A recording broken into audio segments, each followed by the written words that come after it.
গোটা রাজ্যে দিনের পর দিন বৃদ্ধি পাচ্ছে নারী ধর্ষণ, নারী নির্যাতন, শ্লীলতাহানির মতো ঘটনা।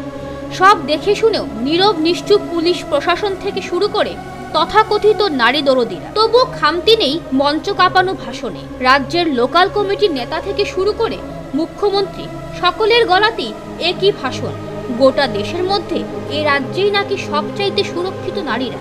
কিন্তু আদৌ কি তাই? প্রশ্ন জনমনে। কেননা যে রাজ্যের প্রতিবন্ধী মেয়েরা পর্যন্ত সুরক্ষিত না, সেই রাজ্যের গোটা নারী সমাজকে কোন মুখে সুরক্ষিত বলে দাবি করা হয়, সেটাই বুঝে উঠতে পারছেন না সাধারণ জনগণ।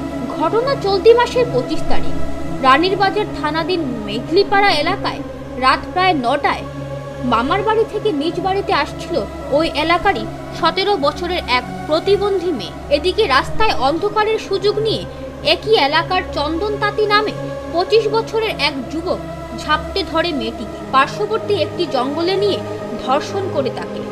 ওই রাতে ধর্ষিতা মেয়েটি সমস্ত ঘটনা জানায় তার পরিবারকে। পরদিন ধর্ষিতা মেয়েসহ তার পরিবার বিচার চেয়ে দ্বারস্থ হয় স্থানীয় পঞ্চায়েতে।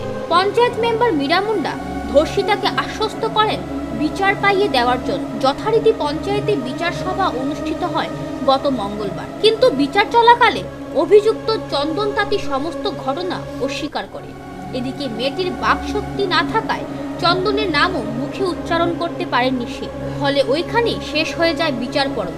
ধর্ষিতার পরিবারের অভিযোগ, চন্দন তাঁতি শাসক দল ঘেঁষা হওয়ায় ইচ্ছে করেই বন্ধ করে দেওয়া হয় বিচার সভা। আজকে সকালে কি করব, কালকে সকালে কি করব, পরশু সকালে কি করব, কালকা করছে বুধবার আসিল, কালকায় এই মিটিংটা করছে। যে মিটিং আমরা ভালোবাসছি না, কিন্তু মিটিং হইতো না। আমার মিটিংয়ে কোনো মানুষ ওরা পাইছেন না আপনারা? না না। তো ছেলে এখন কই আছে? ছেলে এখন তার বাড়িতেই আছে। কালকা তো এখানে আসছিল, মিটিংয়ে আনছিল, এখন বাড়িতে আসে না কই আছে আমরা তো কইতে পারতাম না। মানে আইনি ব্যবস্থা কি নিয়েছেন আপনারা? আইনের ব্যবস্থা আমরা সাজা না পুলিশের কাছে গেছেন? নি পুলিশের কাছে গেছি। পুলিশে কি কইছেন? পুলিশ কি কইছে যে একটা সময় আইব, এই 4টার আগে বিকাল আইব। আচ্ছা, তো মানে গ্রামের প্রধান মেম্বাররা জানানোর পর তারা কোনো উদ্যোগ নিয়েছে না বিষয়টা?